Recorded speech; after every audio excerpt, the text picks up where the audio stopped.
Então, vamos lá. Sou Arthur Ribas. E eu sou o Wilder Sidney.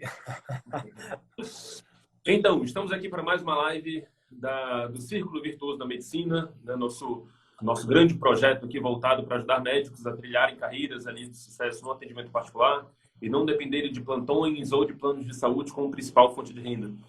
E nós compilamos ali conteúdos que não são ensinados na faculdade de medicina e que têm grande impacto no sucesso de uma carreira médica, né, no atendimento particular. Tá? Então, nós focamos ali principalmente em conteúdos que possam te ajudar a captar, encantar e fidelizar seus clientes, tá bom? E hoje a gente vai trazer um conteúdo, né, que é um tema meio que longitudinal ao longo de toda a nossa proposta, né? Uma vez que se eu não tenho gestão financeira, vai ser bem difícil eu conseguir avançar em todas as fases do círculo virtuoso da medicina que a gente tanto defende. Então, hoje em dia, 60% da população está endividada, né? 40% da população está negativada.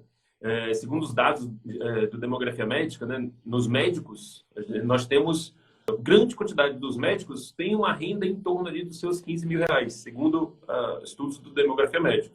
Né? Para uns isso é muito, para uns isso é pouco, mas o que a gente entende é que existe, né, uma pequena parcela ali de 13% dos médicos que tem um faturamento de 25 mil reais ou mais. Por que não nós não fazermos ali a decisão de participar desse quintil de médicos que tem maior faturamento? E por que não participar, tomar medidas para que nós não participemos dessa estatística negativa dos 60% dos endividados do Brasil? Então, a gente vai debater aqui alguns conceitos que podem ajudar médicos nesse caminho, de modo que eles consigam direcionar energia e recursos para aquilo que vai trazer mais resultado, né, que são os seus consultórios. Não é isso, Sidney? Exatamente, Arthur. Cara, e para além dos dados, né, desses estudos aí que a gente tem acesso, enfim, nesse último ano a gente tem contato praticamente diariamente, né, com os médicos do Brasil inteiro, tanto nossos alunos quanto, enfim. E é uma constante, né, Arthur? Tipo, talvez uma das principais queixas, né, dos colegas, tipo, eu queria ir para atendimento particular, mas eu não tenho dinheiro para montar meu consultório, contratar uma secretária, uma equipe de marketing, enfim. Então, é uma coisa realmente que é recorrente, né, a gente ouvir esse tipo de comentário dos colegas. E a ideia hoje é a gente exatamente discutir sobre algumas questões que estão por trás, né, disso, levantar alguns questionamentos, para gerar algumas reflexões. Depois a gente vai fazer um paralelo, né, das três fases do CVM, que a gente defende que existe 3 fases aí para o médico no atendimento particular. A gente vai falar de cada uma delas aqui e vai falar da importância de como você gerir o seu dinheiro em cada uma dessas fases. E a ideia também que a gente, durante essa live, a gente consiga dar algumas dicas práticas, né, para ajudar os colegas a destravar dessa questão aí em relação ao dinheiro. Não é isso? Bacana. É isso. Eu queria começar te perguntando, né, por que você acha, né, eu falei aqui de alguns dados, né, negativos aqui em relação ao endividamento da população, né, e isso até tem afetado alguns médicos. O que você acha que justifica isso? Cara, assim, ó, o médico é um profissional que, apesar da maior parte da população estar endividada, o médico é uma exceção em relação à maior parte da população. Por quê? Porque o médico, nós somos a profissão que tem a maior remuneração. Isso também de acordo com vários estudos, várias consultorias.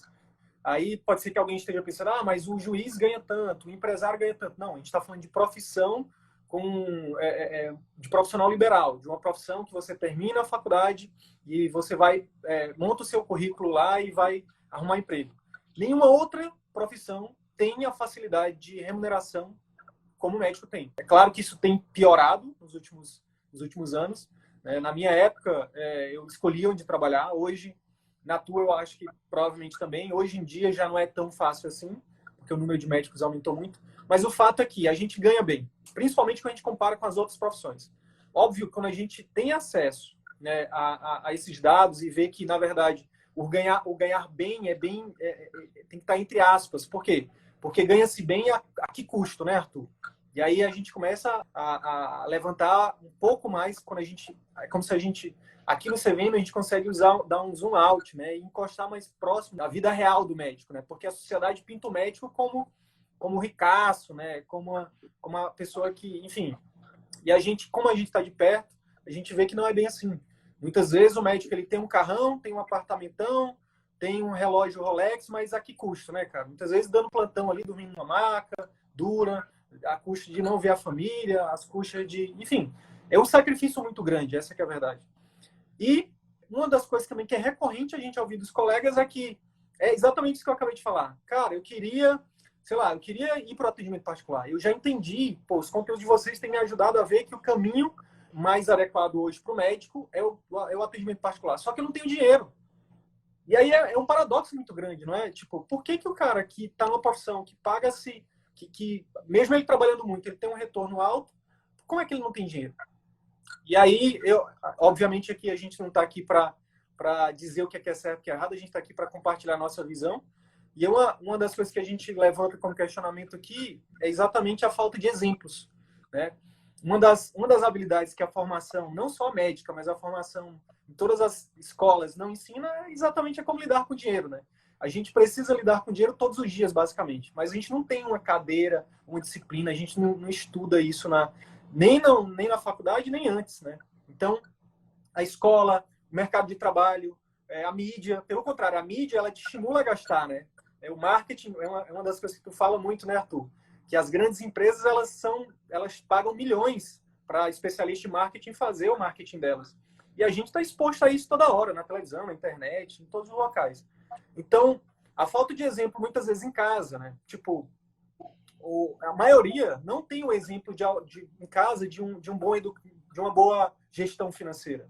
Então, tem um livro, inclusive, chama Os Segredos da Mente Milionária, ele fala que uma das grandes causas de problemas com dinheiro é exatamente o exemplo ou a falta de exemplo no lar. São pais que ou tiveram uma escassez de dinheiro, que muitas vezes passa isso para os filhos, né? E aí o filho ou ele segue o caminho dos pais de querer ser mão de vaca, né?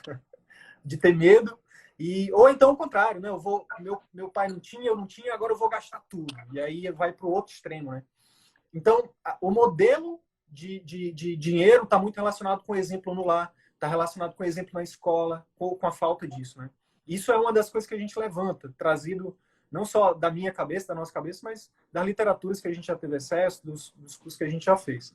Mas tem mais coisa que complementa isso, que é a questão da cultura do consumismo, né, Arthur? Existe uma cultura muito grande, né, isso também tem a ver com algo que a gente acabou herdando de gerações anteriores, de que a gente tem que, para a gente ser feliz, a nossa felicidade ela está muito atrelada ao dinheiro ou às coisas materiais. Tipo, eu já ouvi muitas vezes, não sei se já ouviu isso, Arthur, mas tipo, como assim, doutor? Você é médico e poxa, você é médico, você tem que, sabe, você tem que andar com a roupa bonita, você tem que andar, enfim, algumas vezes eu já ouvi até a frase, não, isso não é carro de médico, você tem que ter um carro de médico. Enfim, existe uma cultura até popular, né, que exige do médico um padrão de vida muito alto, né, e a maioria de nós acaba caindo nisso, né. E não que isso seja errado, pelo contrário, quem que não quer ter condições de comprar uma casa, um carro, roupas, enfim, eu também quero e eu acho que isso é legal. Mas o questionamento que eu já levanto aqui é a que preço que a maioria de nós tem feito isso, né?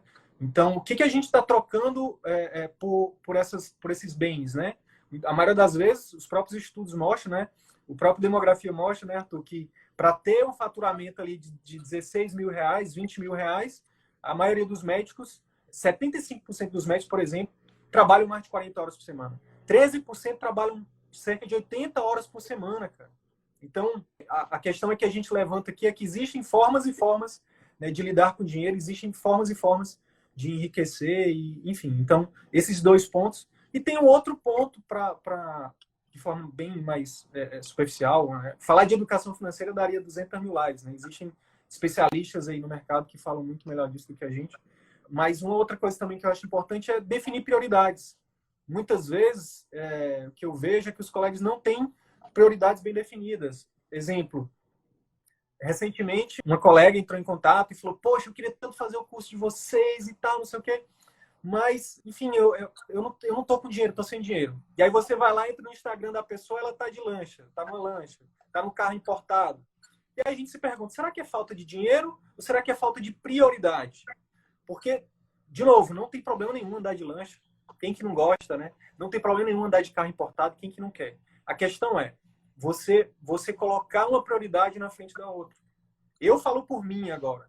Quando eu me formei, eu inverti totalmente as prioridades. Eu caí em todas essas armadilhas. Eu comprei o carrão, eu comprei o apartamento, financiei o apartamento que não tinha dinheiro para comprar, na verdade. Enfim, fiz todo esse caminho aí que eu estou falando aí. E quando eu vi, eu não tinha tempo para usufruir de nada disso. Não tinha tempo para me alimentar, não tinha tempo para dormir. E aí eu comecei a refletir, poxa, será que realmente vale a pena? Será que isso é o tão sonhado sucesso? Será que isso é ter felicidade? E aí eu comecei a fazer algo que é fundamental, né? Que já vai uma dica aí, que é autoconhecimento. O Gustavo Cerbasi, Arthur, ele fala assim, ele define riqueza como você é rico quando você tem abundância naquilo que é importante para você. E isso faz muito sentido para mim hoje. Porque naquela época eu achava que riqueza estava atrelada a bens e a ter dinheiro na conta.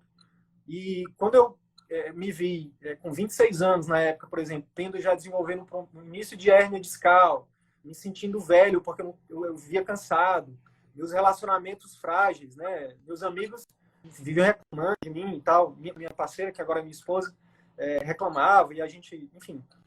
Então, riqueza para mim hoje é o quê? É ter tempo para cuidar de mim, para cuidar dos meus relacionamentos, para investir no meu propósito, né? Então, definir o meu propósito de vida, viver o meu propósito de vida. Então, isso é uma ressignificação, né? Falei muito, né? Mas é isso, eu acho que esse é um ponto interessante, essa questão das prioridades, né? A gente inverte as fases da vida, né? O médico, por ter feito muito esforço na sua formação, na sua especialidade, subespecialidade, o médico sai querendo usufruir de tudo isso. E aí que entra a grande armadilha, que a forma como ele vai pagar para usufruir de tudo isso, que é uma forma não tão eficiente. Então, beleza, eu concordo plenamente quando você fala que nada de errado em ter um carrão, em ter um apartamento, em ter tudo isso, desde que isso não comprometa a sua qualidade de vida, seus relacionamentos, a sua saúde, enfim, coisas que são a sua espiritualidade, né? Coisas que são extremamente importantes para você ter uma vida plena e feliz em todos os aspectos. Então, de fato, quando o médico se forma, ele tem ali grande quantidade de opções. Tem um plantão, tem um plano de saúde, e são opções que podem te dar renda mais rápida. Porém, as opções que vão te dar um retorno muito maior e às custas de menos trabalho, elas demandam mais esforço. Então, você já vinha ali de todos os seus anos de formação. E aí, quando você entra no mercado de trabalho, a opção que a gente sabe que é mais vantajosa para o médico em termos de qualidade de vida, em termos de retorno por tempo trabalhado, é o atendimento particular. Só que, para o médico ir para o atendimento particular, ele precisa de mais investimento. Ele precisa de mais dedicação, ele precisa fazer coisas que ele não aprendeu na faculdade, por exemplo. Ele tem que, enfim, estabelecer estratégias de captação, de encantamento, de fidelização de clientes, que são conceitos que não são vistos na faculdade. Existe essa grande armadilha, né, beleza, me formei, quero melhorar o meu padrão, o que eu tenho à minha disposição de dinheiro mais rápido, mais fácil? É plantão e plano de saúde. Você não precisa construir uma marca, um posicionamento para quem sabe daqui a alguns meses você ter clientes, né? Isso acontece no particular. Num plano de saúde, no plantão, você basicamente decidiu ir para isso, você pode começar a ganhar dinheiro em cima disso. Porém, qual é o retorno por hora trabalhada de um plantão? Qual é o retorno por hora trabalhada no plano de saúde? Então, e muitos colegas, quando terminam as suas especialidades, eles estão ali com a cabeça fresquinha para exercerem ali o melhor da sua profissão. Então, ele sai com toda uma formação ali, muitas das vezes maravilhosa, e aí quando ele chega no mercado de trabalho, quando ele começa a atender plano de saúde, quando começa a aparecer ali para ele 30 pacientes numa manhã, ele começa, enfim, a largar fora, ele começa a perder, enfim, a deixar de lado tudo aquilo que ele aprendeu de excelência, né, do nível técnico, e ele começa a focar em coisas, enfim, essenciais ali durante a consulta, mas que muitas das vezes não são tão efetivas. Então, existe uma armadilha muito grande nisso, né? Enfim, você sai quentinho de conhecimento, né? Podendo usufruir disso, querendo, né, aplicar isso, mas o mercado de trabalho, né, as opções que você tem de dinheiro rápido não te permitem usar tudo isso. E no particular, que é quando você teria, né, um tempo maior de consulta, uma disponibilidade maior de atendimento e um retorno compatível, né, com todo esse esforço, demandaria um pouco mais de esforço. Então, a gente tem que ter muito cuidado para não cair nessa armadilha. E no atendimento particular, se a gente for considerá-lo aqui como um empreendimento, né, e não deixa de ser, toda clínica e consultório não deixa de ser um empreendimento, se a gente for avaliar o nível de risco em relação aos investimentos, né, ter um empreendimento próprio tem um nível de risco maior em relação a todos os outros. Então, foi justamente no livro do Cerbasi, eu achei bem interessante isso, que ele colocava ali num gráfico, né, em XY, onde ele tinha ali o retorno financeiro do investimento e o risco. E aí, enfim, aquele investimento que tinha maior retorno, mas que tinha também o maior risco, era o investimento próprio, era o empreendimento próprio. Então, você tem ali tesouro, você tem ali uma série de outros investimentos ali que vão te dar um rendimento pequeno, né? Renda fixa. 0,5%, uma renda fixa. Né? Tem as ações, né, que vão te dar um rendimento um pouco mais variável, um pouco maior, mas infinitamente não, né? Mas é bem menor do que o que um consultório particular, do que um empreendimento próprio pode lhe dar. Então, o investimento, né, financeiro que pode te dar maior retorno é o empreendimento próprio. O grande ponto é que existe todo um conjunto de conhecimentos que a gente não aprende e demandaria, né, que você postergasse um pouco mais o investimento em você. Né? Então, a gente vai já falar das fases do CVM, mas o que a gente defende é que, de fato, o primeiro grande ponto de objetivo de prioridade do médico seja construir um modelo de atendimento, um modelo de trabalho, uma forma de vender a sua força de trabalho para o mercado que seja mais efetiva, que permita ele mais rápido poder usufruir de todos esses benefícios aí, de todas essas coisas boas que a vida tem para nos oferecer, mas sem comprometer a sua qualidade de vida, seu tempo com a família e tudo isso. E só para finalizar também essa minha fala, eu vi um gráfico, né, de um dos economistas, que foi o Ricardo Amorim, mostrando como que os super ricos dos Estados Unidos gastam o seu dinheiro. Então, tinha ali um gráfico, você tinha numa coluna como que a classe média gasta o dinheiro, como que os ricos gastam dinheiro e como que os super ricos gastam dinheiro. A classe média, 62% da classe média gastava, na classe média, 62% do investimento da classe média era em casa, em carro, em despesas pessoais, né? E aí, em bens, os outros que eram em bens, né? E aí, 5, 7% ali em investimentos, em empreendimento próprio, uns 5 a 10% ali em ações, né, investimento, renda variável e tudo mais, e um pouquinho ali também em previdência. Já os ricos dos Estados Unidos, geralmente era equilibrado, né? 25% era em investimento, era em empreendimentos, 25% em ações, 25% em previdência e 25% em despesas com casa, com carro, com bens. Agora, os super ricos, né, os bilionários, mais de 50%, em torno de 50% do investimento deles era no negócio próprio. Então... Fica a dica, né? Fica a dica. Aí a gente se posiciona aqui de acordo com o nível que a gente quer alcançar. Então, grande parte que a gente sabe dos grandes milionários, eles têm grande foco nos negócios deles. Né? Se a gente for avaliar aí os grandes nomes, os nomes mais ricos do mundo, né, são homens que fizeram grandes investimentos nos seus negócios. Era isso que eu ia te falar, Arthur. Era isso que eu queria falar. Tu falaste que o empreendimento é o de maior risco, né? Mas é o que traz maior retorno. E aí, recentemente, numa live, num conteúdo do Flávio Augusto, né? Que, tipo, já tava demorando pra gente falar do Flávio Augusto aqui. Que é um bilionário brasileiro, dono da WhatsApp, do Orlando City, do meusucesso.com. O cara ajuda tanto a gente faz jabá aqui gratuito para ele.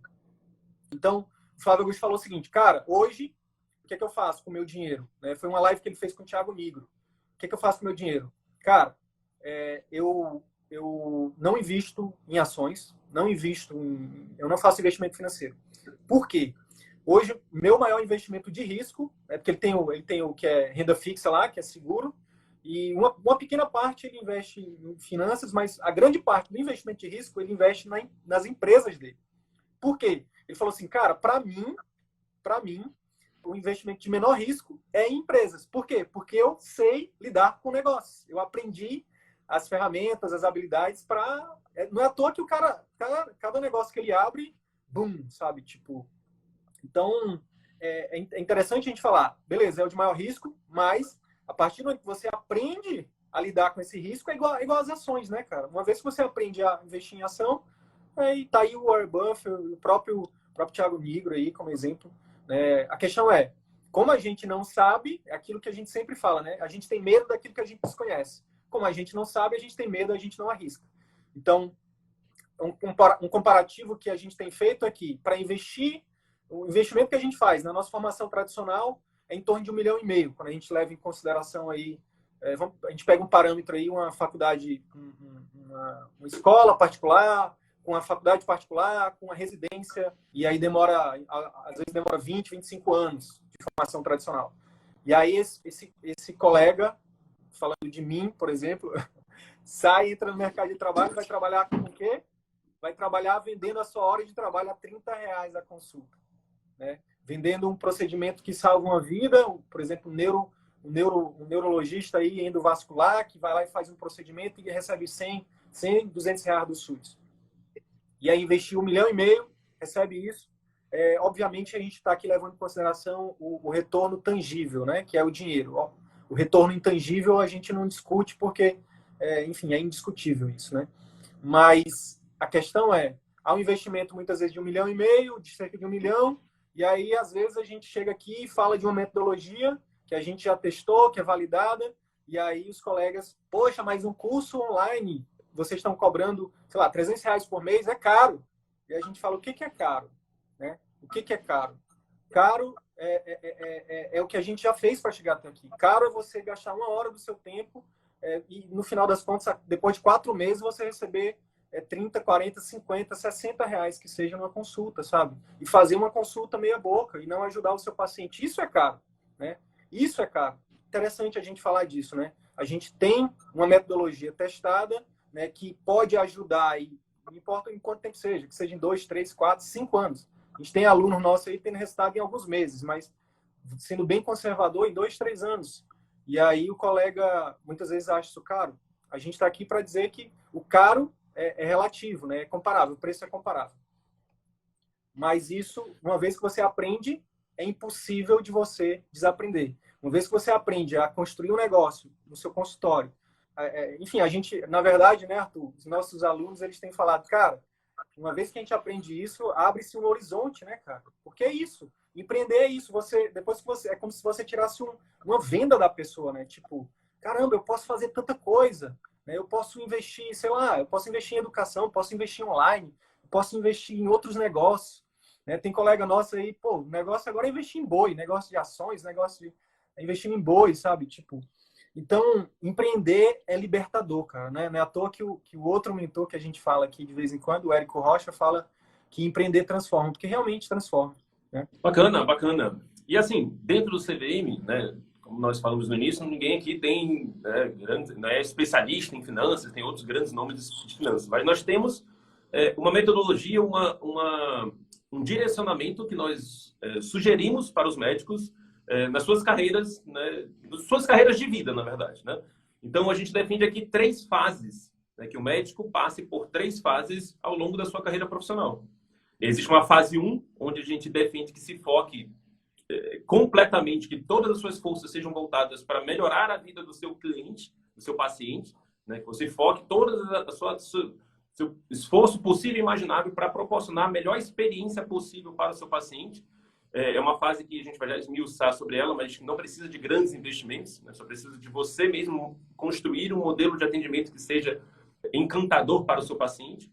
Uma segunda fase, onde você vai focar no seu negócio mesmo, na sua estrutura física, na sua clínica, né? Que a gente defende que são um dos grandes erros. O médico ele começa a querer atender no atendimento particular e pensa, não, preciso comprar uma super clínica. Ele vai, faz um investimento ali de R$500 mil numa melhor sala que tem, no melhor ponto comercial da cidade, mas não estrutura ali um modelo de atendimento que encante o paciente. Hoje em dia, a gente sabe, é muito claro isso, que pessoas encantam muito mais do que um ambiente. Não adianta você ter um ambiente maravilhoso e o seu paciente ser maltratado pela sua secretária, não ser bem atendido pela sua secretária. Então, a gente defende que numa segunda fase, o médico foque no ambiente. E para numa terceira fase, depois de ter gerado toda uma estrutura, um sistema de atendimento que te permita ter um retorno por hora compatível com todo o esforço que você fez, né, ao longo dos anos de formação, que aí nessa fase você começa a usufruir, né, enfim, você vai investir em você, né, você vai focar em outros negócios, você vai focar em investimentos que vão te gerar renda passiva, você vai focar em, enfim, gastar, comprar o que você quiser. Então, o que a gente defende, né, é o médico deixar para a fase 3 aquilo que ele faz imediatamente após se formar. A gente vai esmiuçar um pouquinho dessas 3 fases que, uma vez seguidas, né, muito provavelmente vão te trazer muito mais qualidade de vida, muito mais prestígio, né, muito mais satisfação ao exercer a medicina, né, e muito mais retorno financeiro. Tá bom? O que seria essa fase interessante aí? Olha aí que interessante. Já entro na fase 1, Arthur, mas olha que interessante. A Gabriela, nossa aluna da turma 4, falando que hoje atendeu pela manhã 2 pacientes particulares e ganhou R$ 800, né?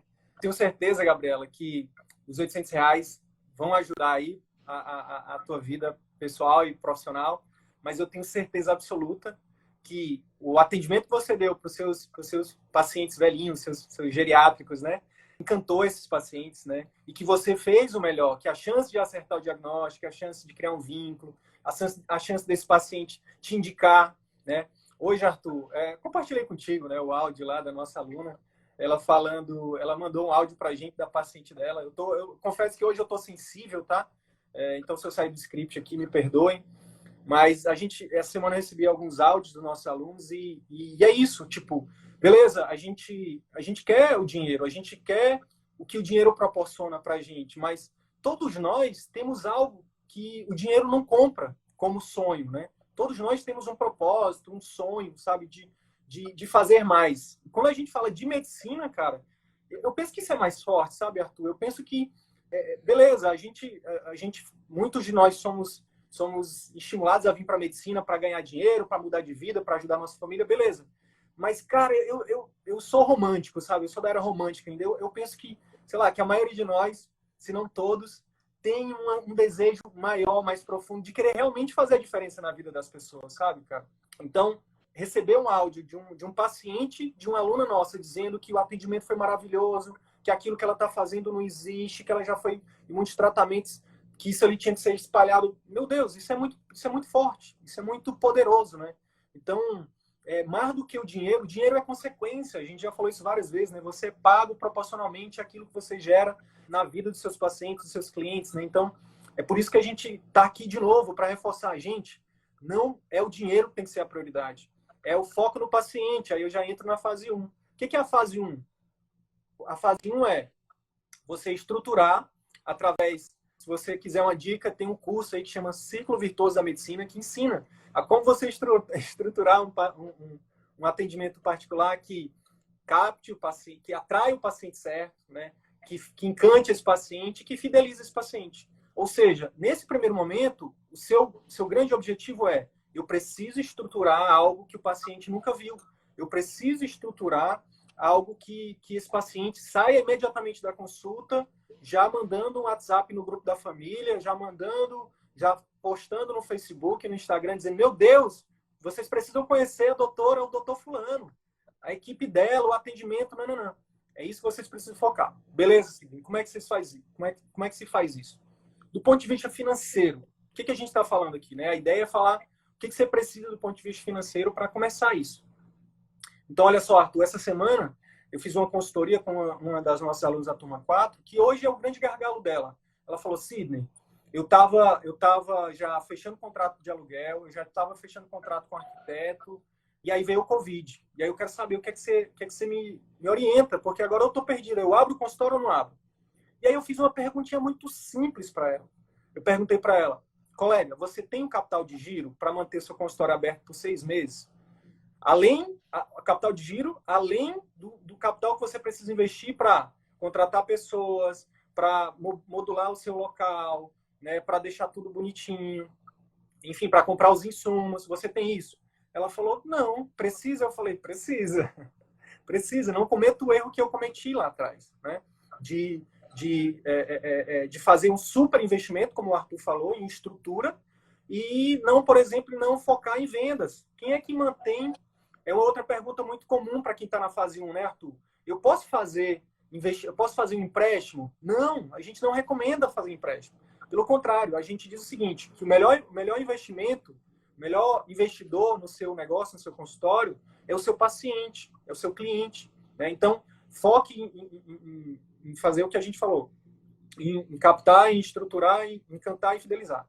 Então, qual é o capital de giro que a gente recomenda? Olha, dependendo da região que você esteja, dependendo do tipo de paciente que você quer atrair, enfim, a gente já chegou no número de mais ou menos R$6.000 por mês. Né? Então, você precisa ter, além do investimento inicial, que você... mas aí depende, né? Na verdade, a gente não recomenda fazer investimento inicial. Então, R$6.000 já é englobando tudo. O que é tudo, Sidney? Uma secretária, uma equipe de marketing e um local. Mas, em outros conteúdos, a gente já falou também, você não precisa necessariamente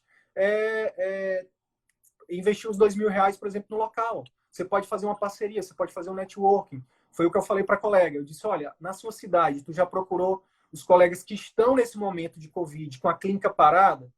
Essas pessoas estão precisando de parcerias.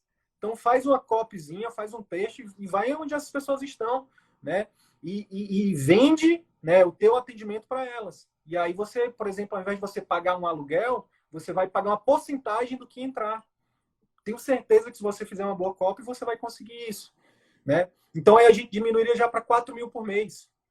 Então, para quem está começando, o que a gente recomenda? Ou você busca recursos próprios, né? Você junta isso, ou você, aí sim, você pode buscar uma outra forma de conseguir esse dinheiro, ou dar um plantão, ou, enfim, ver outra forma. Agora, uma das coisas que perguntam muito para a gente, Arthur, você recomenda a gente atender por plano e depois migrar para particular?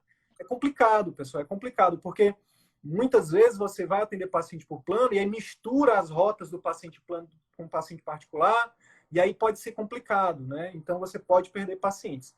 Tem inclusive um exemplo de uma colega, de uma aluna nossa, que ela atendia numa clínica que era particular e plano, e um dos pacientes particulares lá foi mal atendido na recepção e ela nem chegou a atender. O paciente estava marcado e tudo mais, e a paciente foi embora e ela perdeu porque o atendimento na recepção era atendimento de plano. Não é para ser atendimento de plano, não é para ser ruim, mas infelizmente, por conta do volume, é o que acontece. Né? Isso é um fato. E aí, essa mesma aluna, olha que interessante, ela começou a colocar em prática, por exemplo, o programa de acompanhamento que a gente recomenda. Ela fez um programa de acompanhamento intensivo teste, ela fez de graça para a paciente lá. A paciente pagou a consulta, ela foi e ofereceu o programa de acompanhamento de graça. Gerou um valor gigante para essa paciente. A paciente, obviamente, como a gente defende, fez o quê? Indicou 2 pacientes particulares para ela, né, possivelmente que iriam virar programa de acompanhamentos pagos. Chegou na recepção da clínica que não era dela e que ela não tinha controle de agendamento. E aí a recepcionista direcionou esses pacientes para a dona da clínica. E aí ela disse, Sidney, eu dei um basta. Estou alugando uma sala para mim agora. Estou indo para um local onde eu posso fazer do meu jeito. Então, existem casos e casos, situações e situações. Mas, se você puder não misturar plano com particular, é o que a gente recomenda. É isso, Arthur? Isso. A gente recomenda 5 formas, existem 5 possibilidades, na verdade, do médico decidir ali a sua estrutura de trabalho inicial. Tá? A primeira que mais vai ter custo, e é a que a gente menos recomenda, né, principalmente se você está começando do zero, é você pegar e comprar um local para você atender. Então, hoje em dia, né, a vida é muito cíclica. Hoje em dia, a gente está aqui com uma ideia de, beleza, montar um consultório particular, mas daqui a 5 anos muda tudo, surge todo um conjunto de outras possibilidades, ou você tem uma proposta para ir para fora do Brasil, enfim. Vem o Covid. Oi?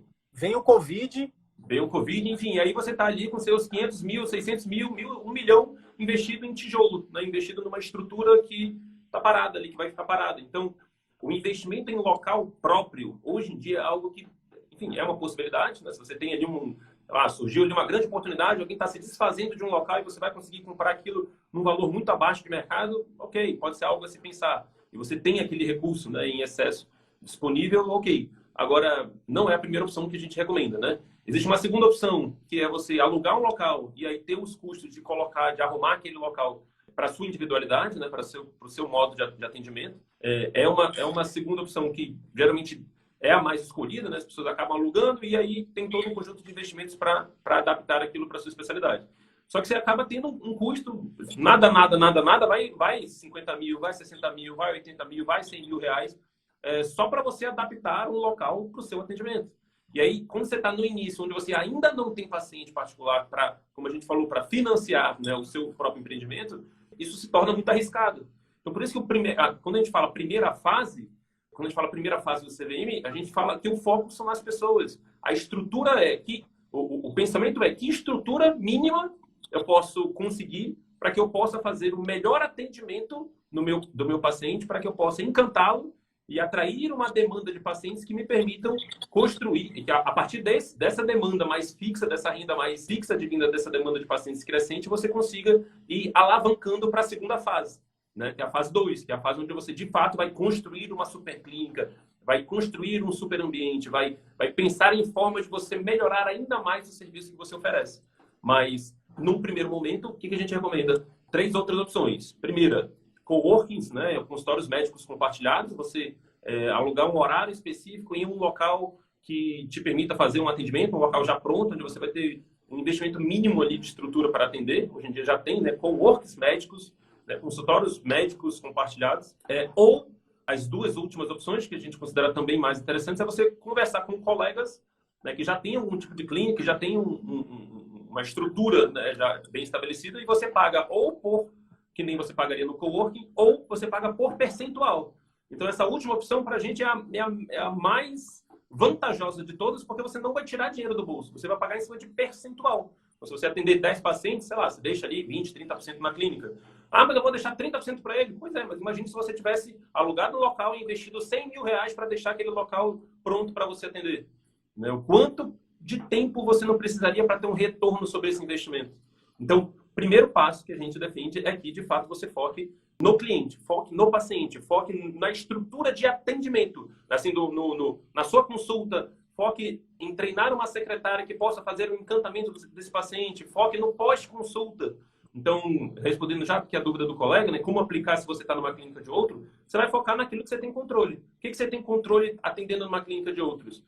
A sua consulta, o seu pós-consulta, você estabelecer ali um telemonitoramento, né, de parâmetros no pós-consulta para você encantar esse paciente, para você gerar mais relacionamento, mais resultados para ele. Então, o foco inicial, né, é aquilo, estando, né, em clínicas de terceiros, é naquilo que você tem controle, que é a sua consulta. E aí você pode avaliar se vale, por exemplo, contratar uma secretária específica, se de repente a secretária do local não é alguém que, enfim, que tem toda uma habilidade de comunicação ali, que você percebe que nesse caso aqui da colega, né, tá marcando o paciente para o dono da clínica, ou então não atende, né, o paciente com tudo aquilo que um atendimento no atendimento particular exige, vale a pena você conversar, avaliar se você não consegue ter a sua própria secretária, tá? Porque se você for avaliar a sua secretária é aquela pessoa que mais vende a sua consulta. Ela, na verdade, é aquela que fecha a venda da sua consulta. Então, digamos que você faz uma estratégia de marketing fantástica, você está ali na internet, você está dando palestra, você está conversando, fazendo uma rede de contatos, network, né, na cidade inteira, está todo mundo começando a te encaminhar pacientes, e aí esse paciente, quando entra em contato, atende uma pessoa fria, seca, impessoal, que não sabe dar detalhes ali do seu atendimento. Então, muitas das vezes vale, por isso que a gente botou aquele valor de R$6 mil, porque a gente considera ali a secretária enfim, uma das funções primordiais para quem está começando. Tá? Ela tem que ser encantadora, ela tem que ser aquela pessoa que vai converter 80%, 90% das pessoas que ligarem. Tá? Então, primeiro ponto, foco total em fornecer a melhor experiência através das pessoas. Seja você, seja sua secretária, seja uma técnica de enfermagem, seja uma equipe, né, enfim, a gente defende nossos programas de acompanhamento, e esses programas de acompanhamento são programas, em algumas especialidades, multidisciplinares. Então, você pode montar ali uma equipe, um nutricionista, um fisioterapeuta, um educador físico, e aí você vende um pacote, né, um programa de acompanhamento onde você já embute as consultas desses colegas, você já pré-estabelece com eles alguns valores, e você depois já repassa esses valores para eles, né, por percentual. Enfim, a gente tem outros conteúdos que a gente explica mais as nuances do programa de acompanhamento, mas ele já seria, dentro desse nosso contexto aqui, uma ferramenta fantástica para você encantar o seu paciente e ajudar você a aumentar a demanda de paciente para que você possa migrar mais rápido para fase 2. Certo, Sidney?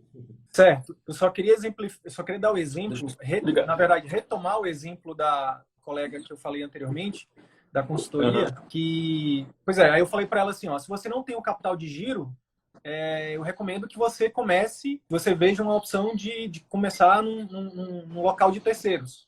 E aí eu falei para ela exatamente isso aí que você falou, né, as opções. E aí ela falou, Sidney, interessante, porque agora eu me lembrei de um colega que ele acabou de abrir a clínica dele, encontrei com ele no plantão, que ele voltou a dar plantão para poder manter a clínica, e aí ele estava desesperado, porque ele tinha feito um super investimento, né, e aí veio o Covid, ele inaugurou a clínica em fevereiro, e aí o Covid veio em março.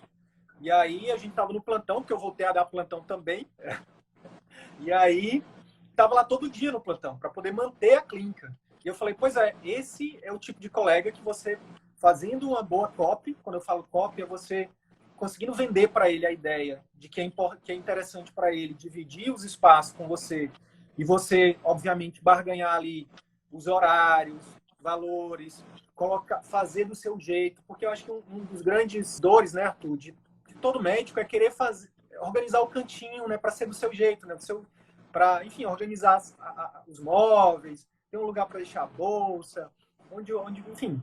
E aí essa era uma das dores dela, né? Ela queria fazer as coisas do jeito dela, né? Mulher é muito mais detalhista para isso, né? Homem não, se tiver, muitas vezes, a maioria dos homens, né? Então, se tiver uma cadeira e uma maca, tá aí tá bom. Mas enfim, e aí, cara, um insight que eu consegui ter junto com ela foi que imagina os colegas que estão na pandemia agora, passando pela pandemia, que estão com um custo fixo altíssimo de 20 mil reais, por exemplo, uma super clínica, e com tudo fechado. Como é que esses colegas estão? Muitos fecharam, cara. Quantos colegas fecharam aí porque tinha um custo fixo muito alto? Enquanto eu perguntei para ela, eu falei, como é que tu tá? Ela falou, não, eu tô bem, porque, tipo, eu não tinha abrido o consultório ainda. Eu falei, pois é. Então, assim, ó, tu tá na fase 1. Fase 1 é custo fixo mais baixo possível, entendeu? Sem abrir mão, obviamente, da qualidade do atendimento, sem abrir mão dos detalhes ali do ambiente, né? Porque não necessariamente você precisa ter um ambiente luxuoso para o paciente se conectar e para ele ficar encantado, né? Beleza. Arthur, segunda fase. O ambiente, né? A segunda fase é a fase que a gente vai focar em alavancar os resultados da sua estrutura de atendimento. Então, beleza, você começou reduzindo custos fixos, né? Custos fixos baixos, focando no paciente, começou a aumentar a demanda, a procura de pacientes, né, pelo seu serviço, pelo seu atendimento. E aí sim, beleza, você já começou a ter um retorno, uma renda estável ali de pacientes, você pode migrar para uma fase onde você vai, de fato, aumentando mais os custos fixos, né, para melhorar a estrutura, para melhorar o serviço que você oferece para o seu paciente. Então, a gente defende que quanto melhor é a experiência, né, quanto mais valor você agrega na experiência do seu cliente, né, mais você pode ir aumentando o seu preço, né, e isso vai sendo aceito pelo seu paciente. Né? O preço acaba se tornando irrelevante, uma vez que você oferece muito valor para ele. Então, e uma das formas de oferecer valor é através do ambiente, através de mais pessoas. Então, digamos que no começo, na fase 1, você começou ali com uma estrutura mínima, né, de local mesmo, de ambiente, você tinha uma secretária e tinha você. Então, na fase 2, você já vai pensar em outras formas, ou outros profissionais, ou um outro ambiente, para você aumentar mais essa percepção de valor do seu cliente sobre o seu serviço. Então, você vai otimizar, você vai aumentar o valor que você agrega no serviço que você oferece. E aí sim, você pode ir aumentando o preço. E aí sim, o seu retorno por hora vai aumentando. Então, no primeiro momento, a ideia é ter construção de marca, é ter demanda. No segundo momento, é você melhorar custo. A ideia, né, é que você melhore o seu retorno por hora trabalhada. E como que eu faço isso? Aumentando a demanda para que eu tenha uma possibilidade de aumentar preço. Então, não adianta a gente querer, não, minha consulta vale R$600. Beleza, você bota R$600 e não aparece ninguém. Agora, se você começa a gerar... Não quer dizer que preço é o ponto principal, né? Mas eu só quer dizer que você geralmente constrói, você vai aumentando, né, o preço que você cobra pela sua consulta à medida que você consegue gerar na cabeça do seu cliente uma percepção de valor. Então, não é à medida que você vai atendendo, não é à medida que você vai... Depende muito da forma como você consegue organizar o serviço que você oferece para que seu cliente consiga ver que aquilo ali vale, que o serviço que você está oferecendo vale. Então, se ele liga e ele é bem tratado pela secretária, opa, ponto positivo. Ele chega, a secretária vem e faz um excelente tratamento, uma recepção para ele, opa, ponto positivo. Aí ele vem, agora você contratou uma técnica que vai fazer ali uma triagem, um primeiro atendimento, um primeiro, enfim, já agrega um pouquinho mais de valor, pesa, mede, tira sinais vitais ali, mede os sinais vitais. Então, você já vai aumentando a percepção de valor. Ele, opa, não é só chegar e ser atendido, não. Tem todo um processo, tem todo um procedimento. Então, isso vai aumentando a percepção de valor sobre o serviço que você oferece. E aí ele chega no seu consultório, seu consultório está ali cheio de... Está todo orquestrado para você oferecer uma excelente consulta. Tem ali alguns detalhezinhos que ele pode, enfim, perceber ali amor nos pequenos detalhes, né? Tem um porta-retrato ali de você com a sua família, tem uma planta, enfim, tem alguns detalhes que a gente recomenda, né? Tem uma aula específica sobre ambiente. E aí você pode ir nessa fase 2 já focando, beleza, todos os seus esforços em melhorar o serviço que você oferece, seja através de um ambiente melhor, seja através de contratação de outros profissionais. Aí, o que isso vai implicar? Aumento de custos fixos. Só que você já construiu uma base de clientes que te permite aumentar isso. É diferente de eu começo com uma estrutura com custo fixo lá em cima e aí eu vou atrás de clientes. Você tem a possibilidade de você se sobrecarregar, precisar dar plantão por fora muito grande. Isso foi o que aconteceu comigo, né? Eu comecei não com custo fixo muito alto, né? Eu comecei com uma clínica, um local pequeno, eu não tinha todos esses conhecimentos, eu optei por aquela segunda opção de alugar um local e estruturar aquele local. E aí quando você vai colocando no papel ali, persiana, corrimão, quadro, troca a porta, troca isso, botar uma parede, pintar, troca isso, trocar aquilo, nada já foi 50, já foi 60, já foi 80 mil. Né? E aí você já está com aqueles custos fixos no início, aí o que eu fazia? Dava plantão, entrava no plantão na sexta-feira à noite, saía na segunda de manhã. Enfim, fiz isso por muito tempo para poder arcar com os custos fixos, ainda que pequenos, mas como não tinha muito cliente no início, né, não era suficiente para pagar. Então, o que a gente recomenda? Né? Você comece com o menor custo fixo possível, foque ali em aumentar essa demanda para que esses pacientes financiem a melhoria da sua estrutura de atendimento e dos serviços que você oferece. Tá? Para que, a partir disso, você consiga ir aumentando o seu preço, para que, a partir disso, o seu retorno por hora trabalhada melhore, para que, a partir disso, você consiga diminuir o tempo de trabalho e entrar na fase 3, que é a fase onde você trabalha pouco, né? Aí você vai escolher ali 3, 4, 6 horas por dia, 3 dias na semana, 2 dias na semana, enfim, onde você trabalha pouco, tem um retorno por hora trabalhada muito alto, e aí você, a partir desse retorno, consegue usufruir, né? Comprar o que tiver que comprar, fazer outros investimentos em outros estabelecimentos que não dependem só de você. Então, aí você pode, de fato, entrar na fase 3, que é a fase que você vai usufruir de tudo isso. Quanto tempo demora para chegar na fase 3? Depende, né? Varia de pessoa para pessoa, de especialidade para especialidade, região para região. A gente estima ali que você fazendo tudo certo, né? Vamos botar aí um ano e meio, a 2 anos e meio, a 3 anos, enfim. Varia, acho que depende bastante, né? De especialidade, de tudo. Mas que custa, né? Você parar mais um ano e meio, 2 anos da sua vida para você pensar em desenvolver as estratégias necessárias para que você consiga, de fato, usufruir do melhor da vida sem sacrificar a sua qualidade de vida, o seu retorno, sua paz, né? O seu tempo com família, o seu tempo com seus amigos, enfim, com essas outras coisas que são de suma importância para a gente construir uma vida plena e saudável. E aí, chegando nessa fase 3, né, uma última dica que a gente sempre recomenda é que você também passe a querer focar em investir um pouco mais do seu dinheiro também em outros empreendimentos que não dependam exclusivamente de você, tá? O médico, né, por ser profissional liberal, por mais que ele monte uma super clínica, tenha um custo, um retorno por hora trabalhada muito alto, se acontecer qualquer situação, qualquer coisa que com ele, se ele queira, quero passar um ano viajando, beleza, ele para de receber. Ele vai ficar um ano sem receber. Então, a gente recomenda que o quanto antes você conseguir a sua estabilidade dentro do seu negócio, você consiga, você passe a começar a buscar investimentos, né? Seja outras empresas, seja investimentos mesmo, ações, e aí vale toda uma busca, né? A gente meio que não entra nesse assunto, mas vale de uma busca de outros colegas, outros profissionais que direcionam mais essa parte de investimentos, para que você consiga construir, né, uma renda passiva, né? Seja um empreendimento, seja investir em outro empreendimento, seja investir em ações, para que isso lhe gere uma renda independente de você trabalhar ou não. Né? O Sidney deu o exemplo do nosso amigo, né, que trabalhando no Porto Velho, né, passou a investir em boi. Né? E hoje a gente sabe que é um investimento considerável. Né? Você tem um retorno por isso.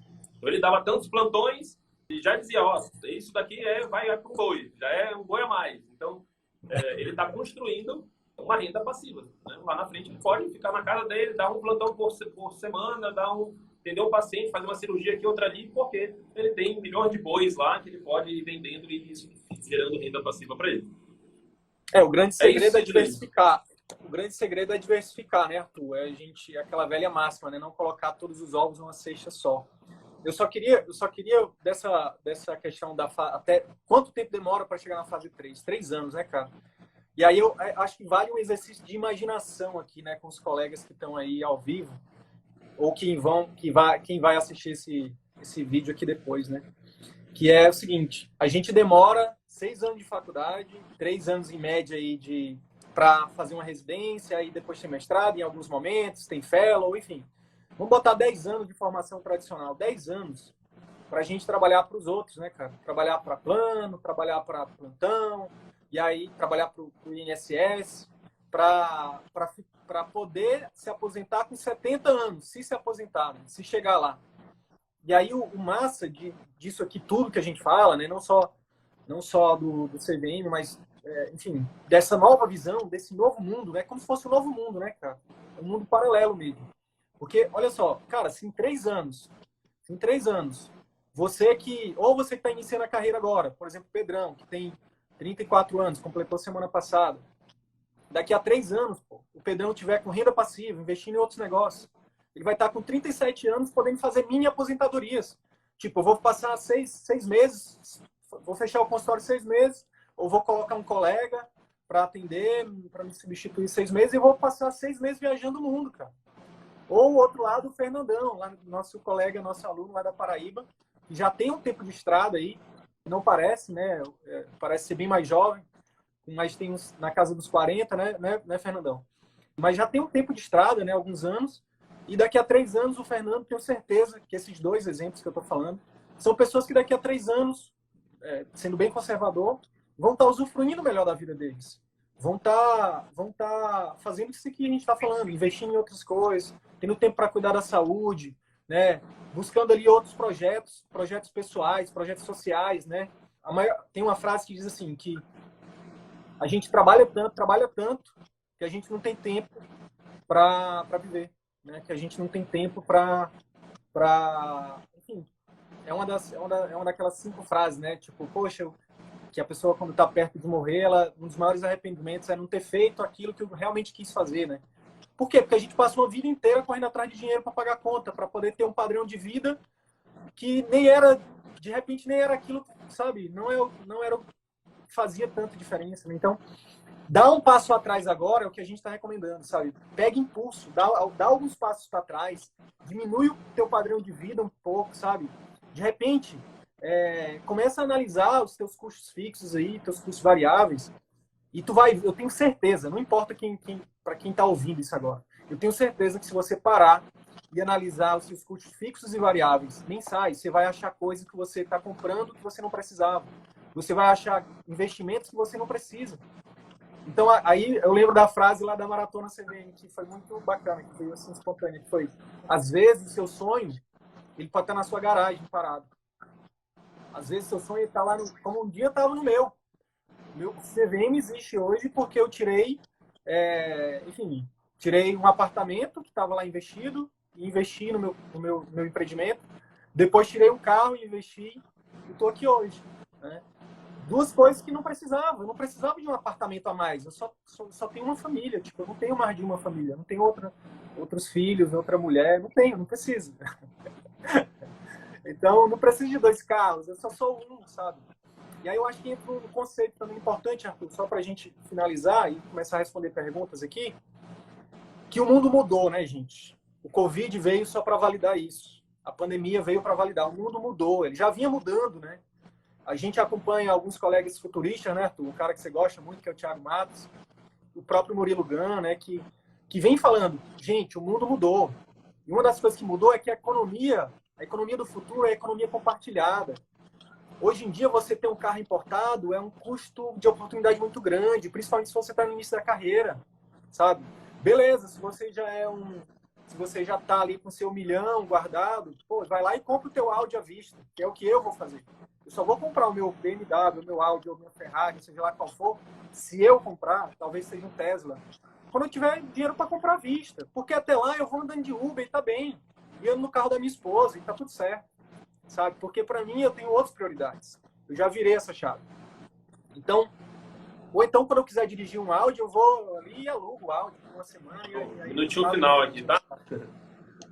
Show! No Então, minutinho final da live. O mundo mudou, a economia mudou, então a gente passa de uma economia de ter para a economia de ser dono, para a economia de ter acesso. Isso vale para o atendimento particular também, né? É isso. É isso. A gente está finalizando aqui, né, o tempo de live. O Instagram nos permite 1 hora de live. Basicamente, a clínica Santo Alberto que perguntou se o CVM também serve para gestores de clínica. Né? E com certeza, né? Todo mundo que conseguir, enfim, ter algum... O CVM ele é um conjunto de métodos de captação, encantamento e fidelização de clientes. Então, todo gestor de clínica precisaria entender de tudo isso, né?